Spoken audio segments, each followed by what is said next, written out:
Well, if you're servicing Miele, you must be a very highly thought of repair company in the industry, because Miele doesn't use just anybody, right? They're very, very, very selective in how they select, in-work providers. I think most of the high-end brands are fairly selective in who they're working with because we're representing their brand. Yeah, absolutely.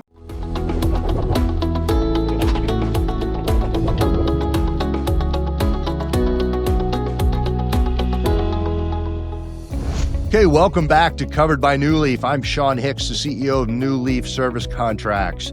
This week joining us, we have David Oliva. He is the president of RD Appliances out of Long Island, New York. This week, David will cover how he recruits new technicians and how he retains them. He's going to talk about the metrics that he measures to make sure that he's had a successful business month going. And then lastly, how he personally has grown in the business over the last several years. So let's jump right in. David, good morning. How are you? All right. Good morning, Sean. How are you? I'm doing really well. We're excited to have you with us today. Why don't you start and tell us a little bit about RD Appliance and how you got into the appliance repair space? Sure. So RD Appliance is a family business. In fact, my father is officially retiring today. Wow. We've been in business since 1963. My great uncle, my grandmother's brother, he started this business by himself in Queens, New York, just running around fixing old washing machines and really old school machines in the late 1950s, early 1960s. As a young kid, he worked by himself for quite a long time until my father joined up with him in, I think, the early to mid 80s, and then they worked together for about 20 years. I came into the business as a technician in 2003. I worked with my father, and for about 10 years, it was just me and him. We were based in Valley Stream, New York, just a town on Long Island, right on the border of New York City. After about 10 years of working together, I did take some business courses through United Services Association. Learned a little bit more about actually running a business. And from there, we started to hire people and grow a little bit and make a bunch of dumb mistakes that you might make when you're just starting out with hiring people and growing a business.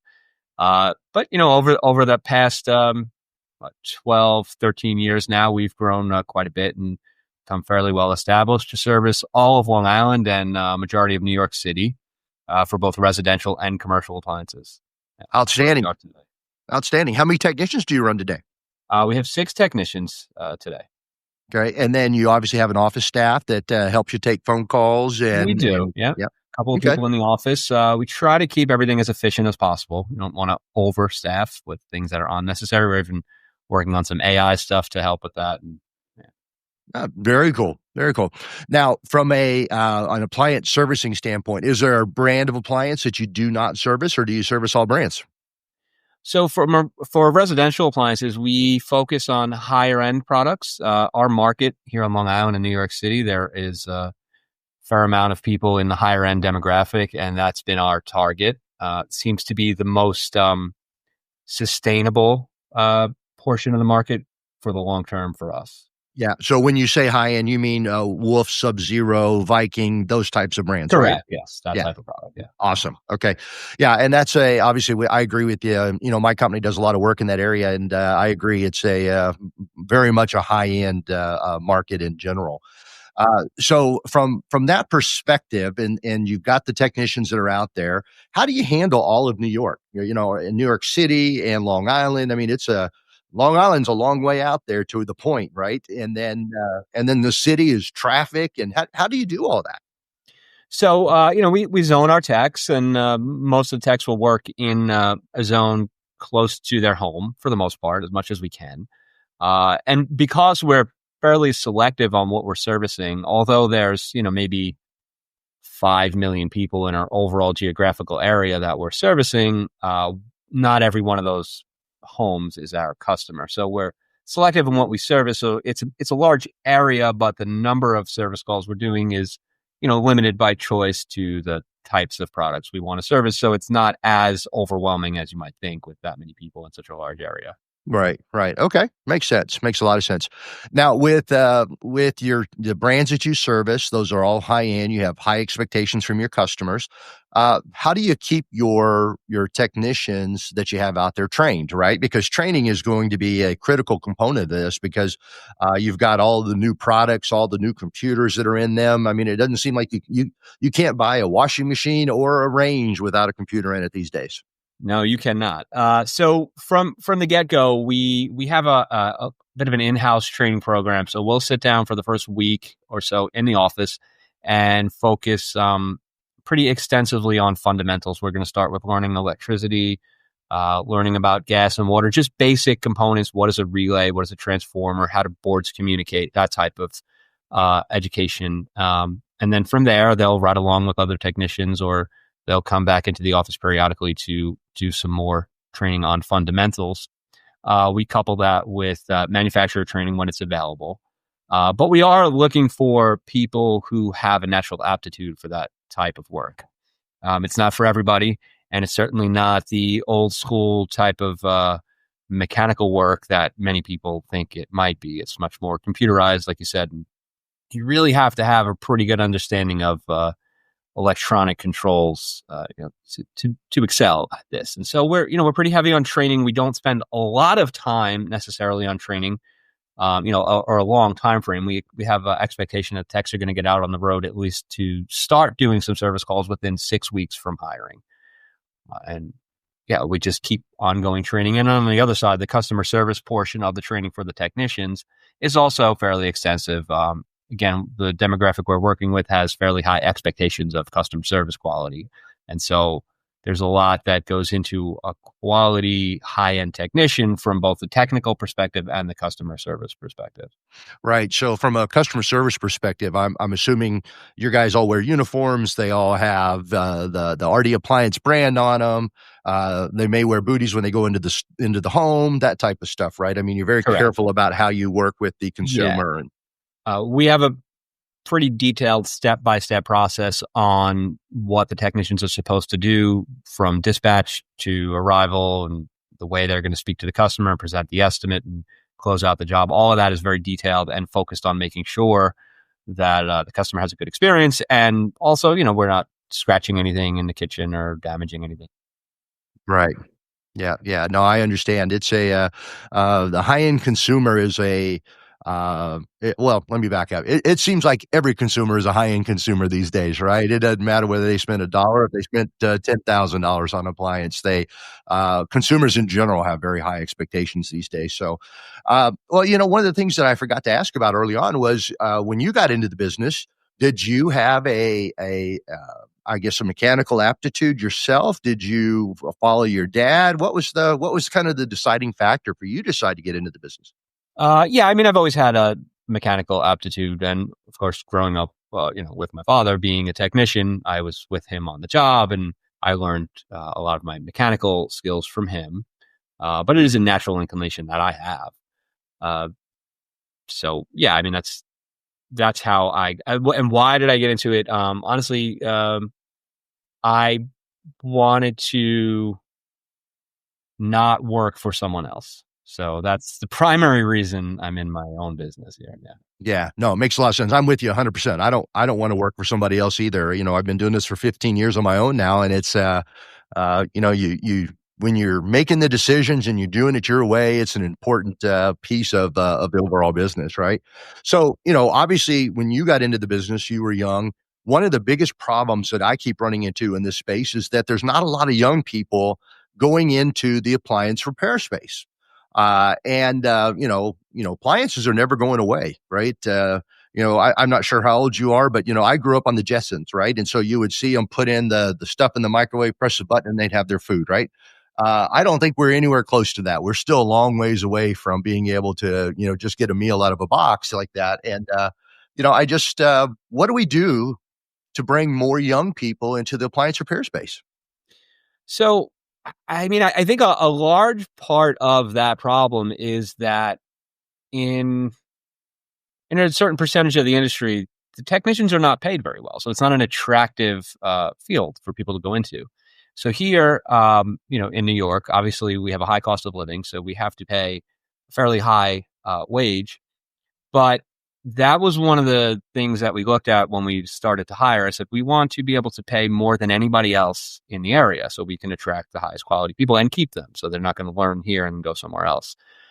So the rate of pay, I think, is very important, aside from the quality of life, like,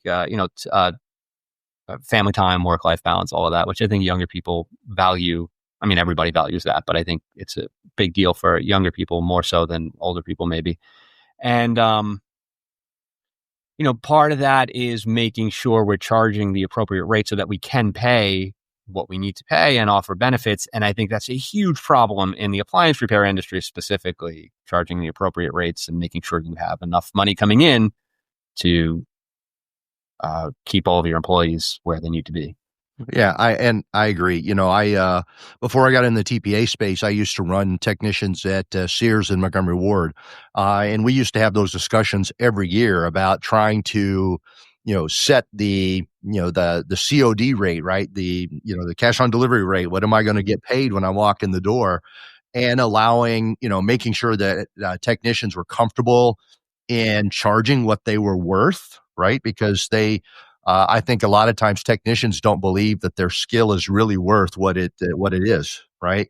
I mean, if everybody could fix an appliance, you and I wouldn't exist, right? They would be able to they do it themselves, right? And so, while we may not be brain surgeons, I think we're pretty damn close, right? I mean, they can't. Yeah, in order to fix an appliance that's got all the computers in it, you've got to be. I believe that. So.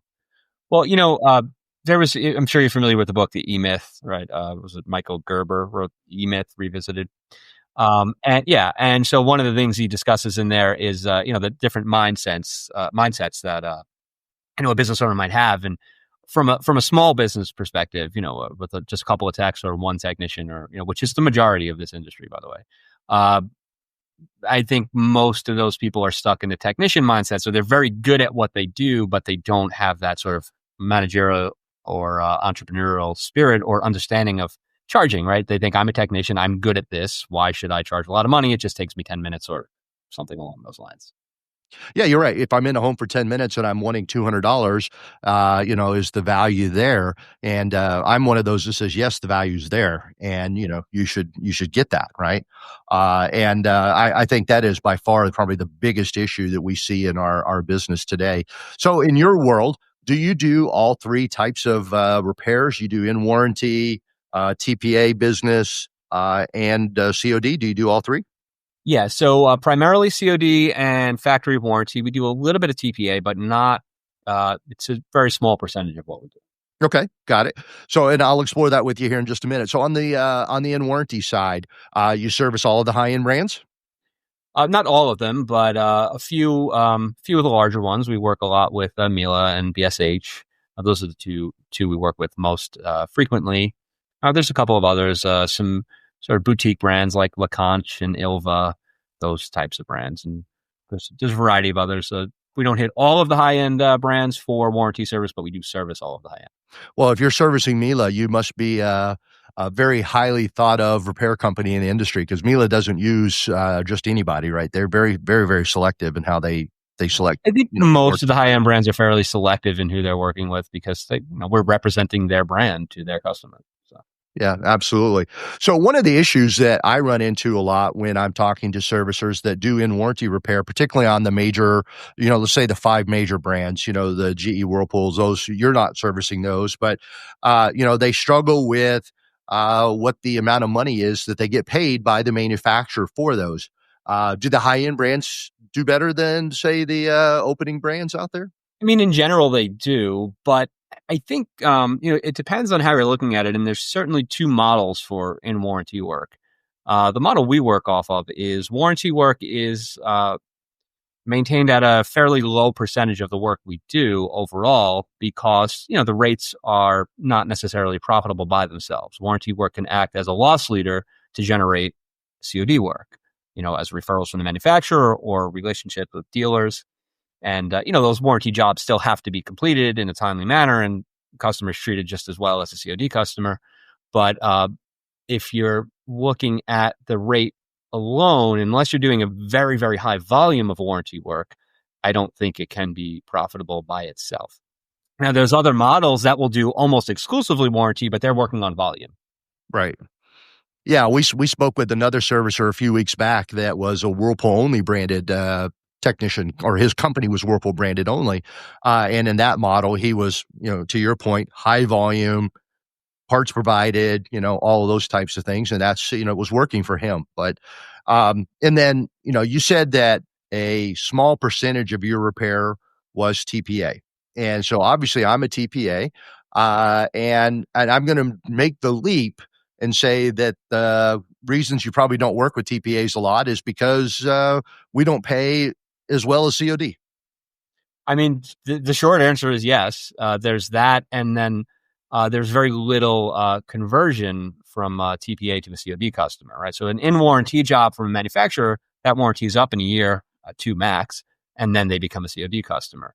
Whereas a TPA job doesn't really have that possibility all the time. True. Yeah, it's very true. You're right. Because a lot of the times, our retailers are selling products that are covered for 5 years. And then at the end of 5 years, I'd say probably a lot of customers are buying new, wouldn't you? It's somewhere in that time frame, yeah. Yeah.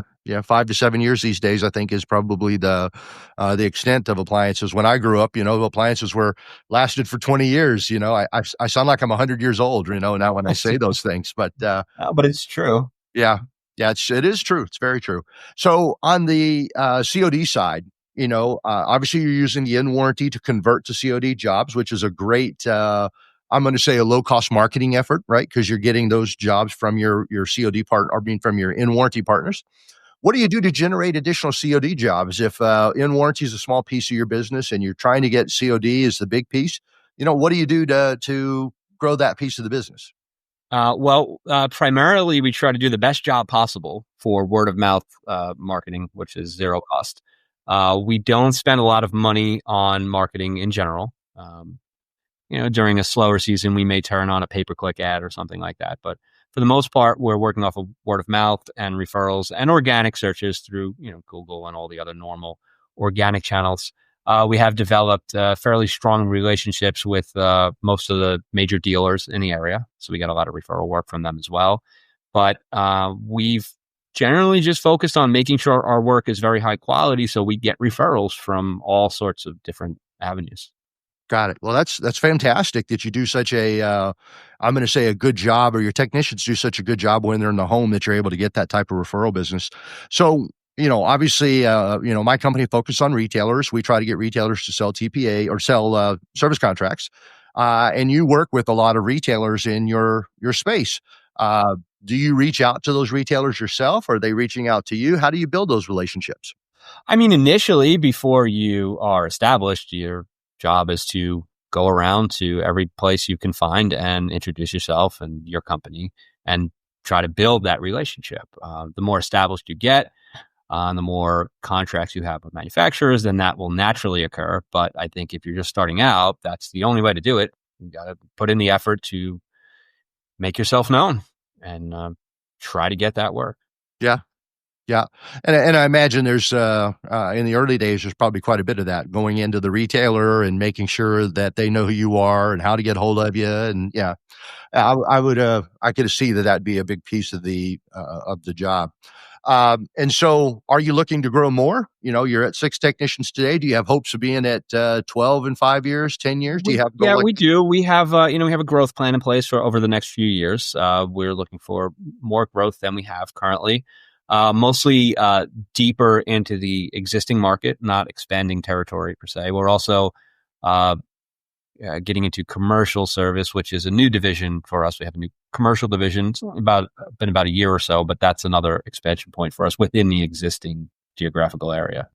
So when you say commercial, are we talking about like refrigerators in convenience stores, that type of stuff, or what are you talking about? Restaurants, stores, any kind of facility that has non-residential, primarily cooking equipment is what we're working with right now. But yeah, we have, been working with a couple of school districts, movie theaters, a couple of restaurants. some of the larger chain stores we've been doing some work with as well. So that's been our focus for the last year or so, is growing the commercial side while maintaining the residential side.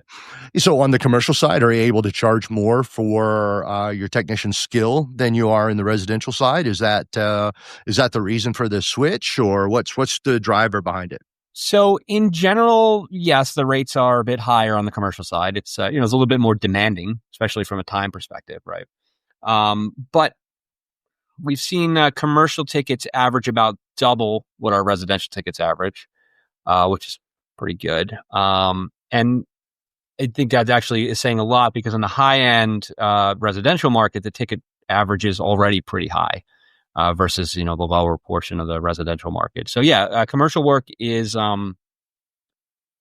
bigger revenue overall. I don't know that it's necessarily more profitable from a net perspective, but if the net number is the same and the revenue number is higher, then obviously that means more net.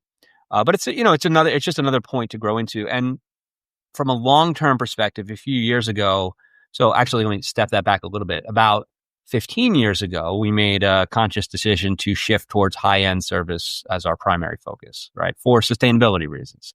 And now looking forward from here, a couple of years ago, we decided we also want to look at diversification out of residential, because although the high-end market, I think, will still exist for quite a while, on some of the lower tiers of the residential market, the replacement cost for machines is creeping lower every year overall as a trend. Not every single machine, of course, but I don't know how sustainable the lower end of the residential service business will be for the long term, just because their television repair used to be a big thing. Yeah, that's gone. And it's just not anymore. And mostly because you can just go buy a new TV for, $200 or whatever, unless you have some fancy high-end expensive thing.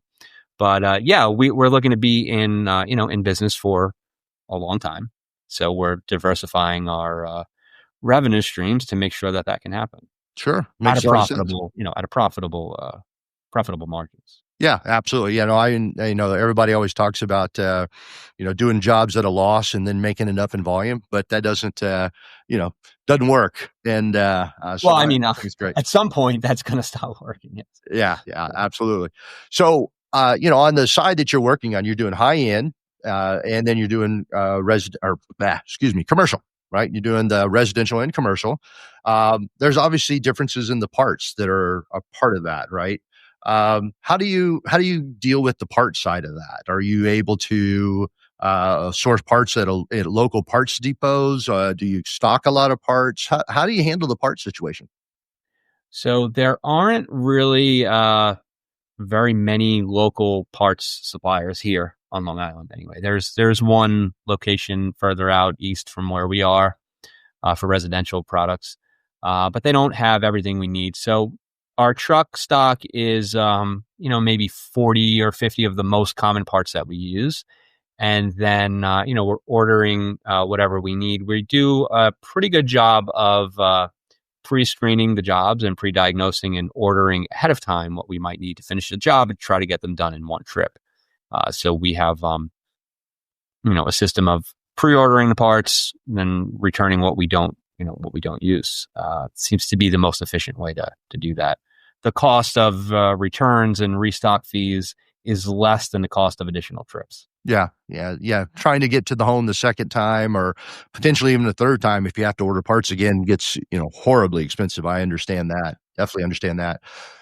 So on the metrics for the business, how do you decide what's a successful month? What are the items that you track personally that help you decide whether I've had a successful month or not? Obviously making money is the key. I get that, right? But you've got all those employees and you've got to have metrics for them. What are the metrics that you track, and how do you decide what's a good month?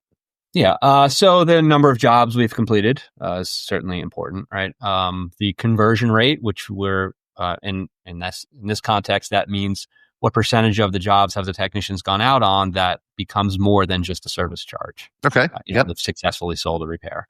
Callback rate, we're trying to keep that fairly low. Ideally, we want to be under 5%.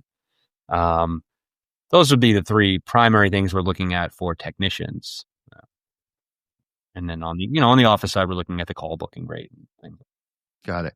And then from a technology standpoint, I've seen a lot of service companies that are spending money on,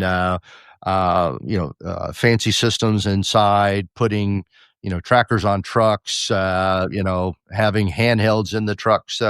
How are you embracing technology, and what are you guys doing to use technology to make your business better? How does that work? So we've been an entirely paperless company for over 10 years, right? So none of what we do is paper-based. I mean, obviously, a piece of paper here, but technicians in the field are, they're working off of iPads primarily, Okay. laptops for certain brand-specific diagnostic software, and then an iPhone. So an iPhone and an iPad are what all of our technicians have. So they have everything they need on there. We, our dispatching software, our CRM is all obviously cloud-based, and we have trackers in the truck, so we know where they are, of course.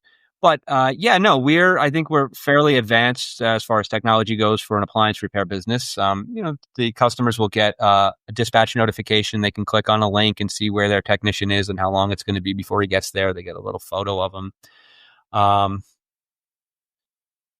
We have, as far as technical information, we have developed an in-house app.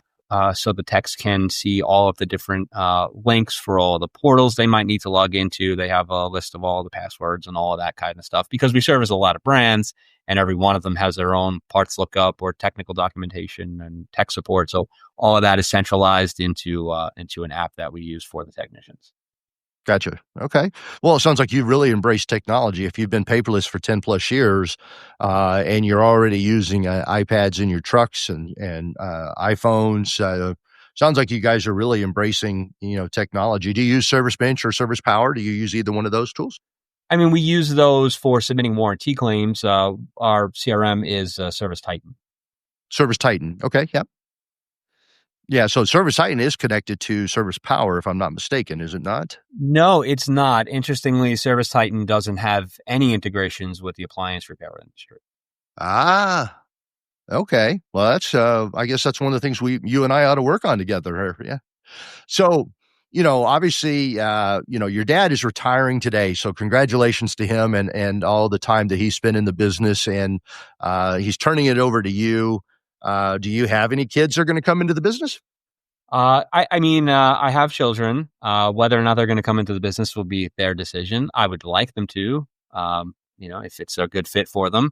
But they're still fairly young, so I don't think they've gotten that far yet. But I think it would be great if they did. Yeah. Mm-hmm. Do they know what Dad does? They do. Yeah. Okay. Yeah, I'd bring them out on service calls, and I had my son, brazing a refrigerator, and my daughter was cleaning a condenser. So we bring them out and have them do work. That's outstanding. That's cool. Yeah, that's my kids didn't know what I did until they went to college and had were able to understand it, right? So they really didn't have a clue. So you obviously followed your dad into the business, and it was as you said earlier, it was your uncle's business to start, and now you're taking the lead on a go forward. Tell me a little bit about your personal leadership style and how you approach your day. How do you start your day, and how do you go through the day and lead your company? What's your style? It's a good question.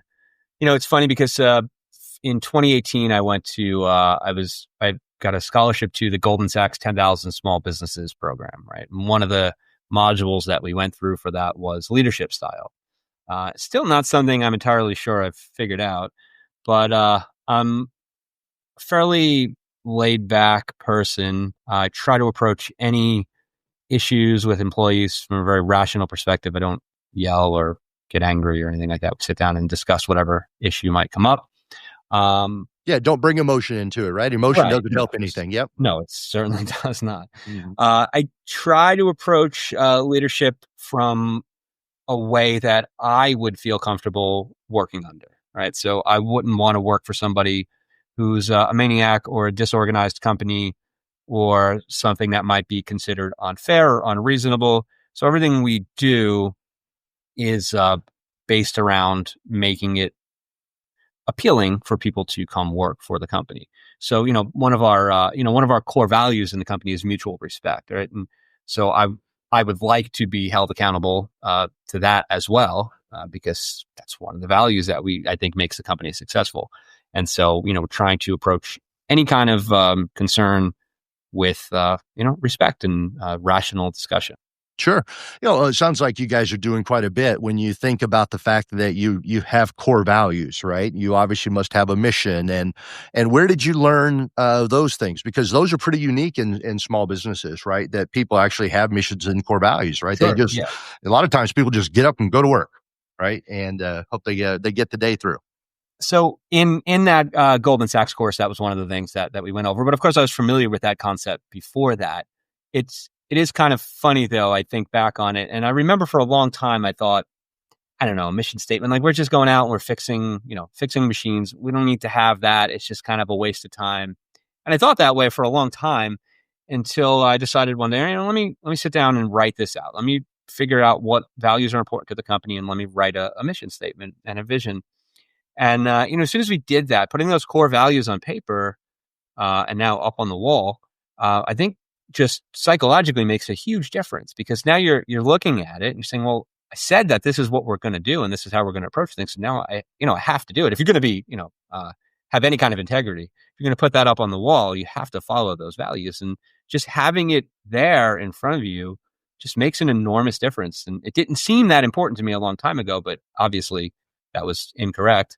And it's been, I think, a large part of our continued success is sticking to those values. Yeah, I see that having a mission and core values is kind of the item that you're able to circle the team around, right? Everybody can follow it together. Everybody knows what we're facing every day, right? It's definitely the set of rules that we're going to follow in a day, right? Your core values and those types of things. So the scholarship program that you were a part of, what was the name of that again? It's sponsored by Goldman Sachs, but it's called 10,000 Small Businesses. It's a nationwide program.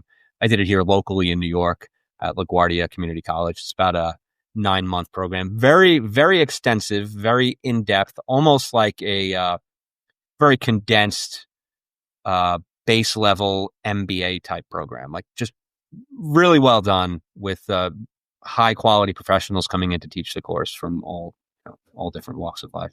Wow. And you said that you got a scholarship to that program. Were you nominated by somebody? Did you apply? How does that program work? I was referred to the program by my accountant, actually, who was also had gone through it, and she's now an instructor there. So she referred me to it, and you have to submit an application and go in for an interview and explain why you want to do it. And then they're fairly selective because they try to hit a broad spectrum of different types of businesses, but it is obviously focused on small business. And if you can get into it, it's fantastic. And so I'm assuming when you're talking about it's trying to be a broad spectrum, you were probably in the class with everything from restaurateurs to CPAs to anything you can think of, they were there. For sure. Yeah. Mm-hmm. That's great. And did you guys, were you able to find commonality amongst your businesses in the program, that you guys were facing similar challenges and that type of thing? Yeah. I mean, I think across the board, all businesses, not just small businesses, struggle with some similar things like, employee retention and building good compensation plans and how to pay people, and just normal problems that every business has, I think, are present in any business. Yeah, that's true. That's very true. Yeah, I think from a leadership perspective, being calm and approaching your people with respect and making sure that you hold yourself to the same accountability that they hold them, that you want them to do, right, are probably the two most critical things that you can do in a successful business. And it sounds like you guys are doing those. So now that your dad is retiring, are you guys holding any big party today for him, or what are you doing for him? Not today, but we are going to have a party. Yeah, we're going to go to a pretty nice steakhouse and celebrate his. I don't know, is it 40 years or 50? A long time, 50 years maybe. He's been doing this. So. Oh, that's outstanding. That's great. So, with the family business, winding down from your dad perspective, you coming in now, do you have any partners, any executives on the team that are working with you to help you in the growth, or are you leading this charge on your own today? So we, it's primarily me. I I should. So on the business side of it, I'm the one that does that type of work. From an operations standpoint, the day-to-day stuff is mostly handled by the technicians and the office staff. So, my focus can be on the, growing the business.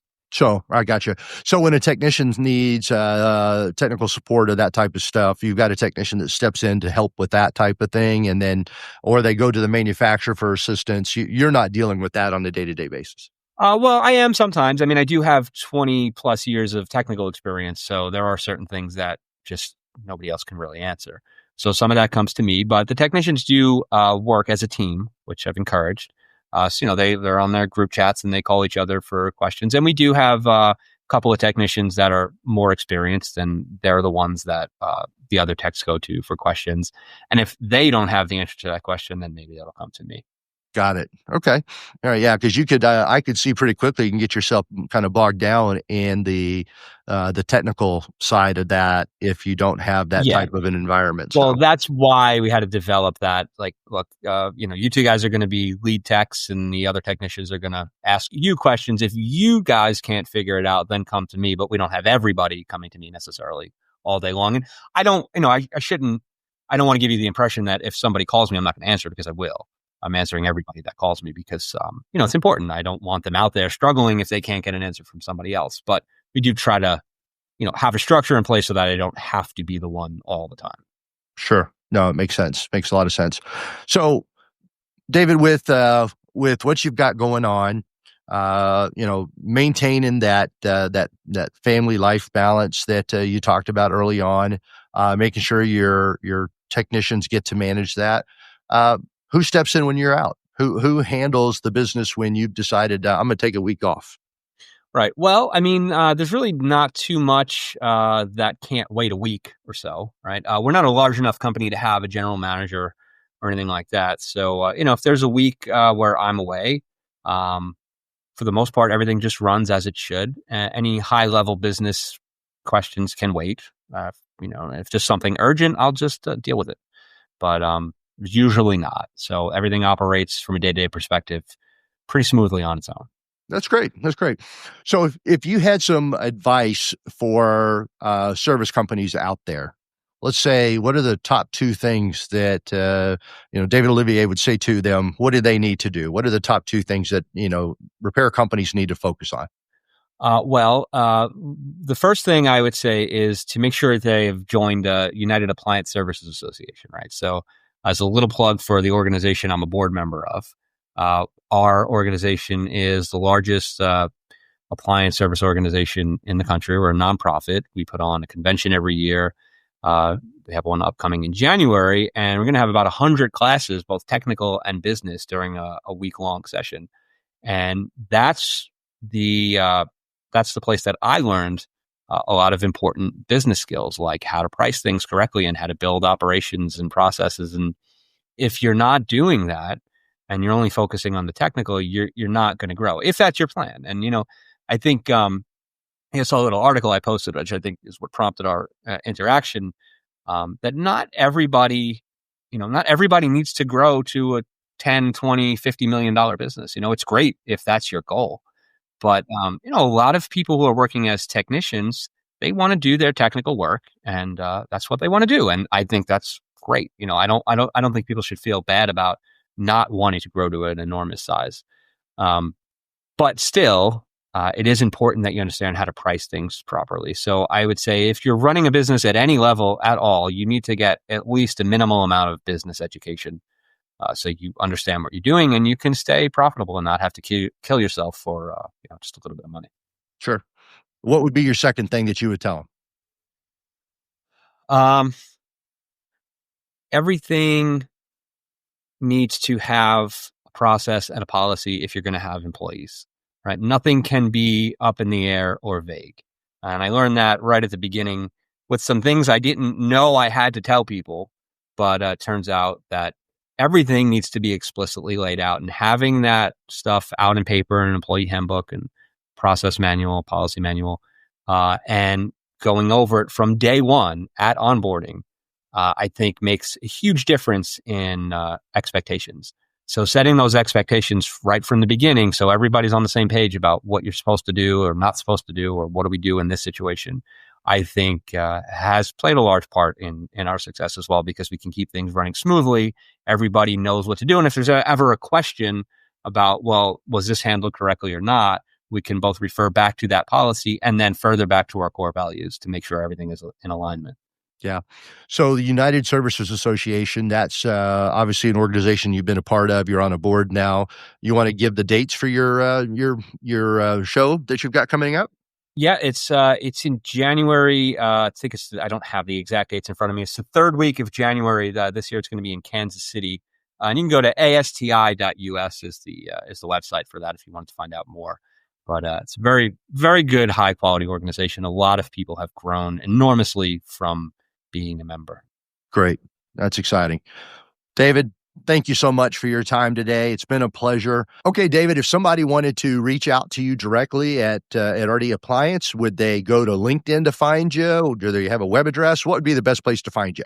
I mean, I think the best way to contact me would just be email directly, which would be david@rdapplianceservice.com. I am on LinkedIn as well, and you can find me there. But yeah, I think that's where you and I connected originally, and I love LinkedIn personally. I think it's a great storytelling place for us to see what's going on in our industry. So, again, David, thank you so much for joining us. It was a pleasure having you join us on Covered by New Leaf. Thank you.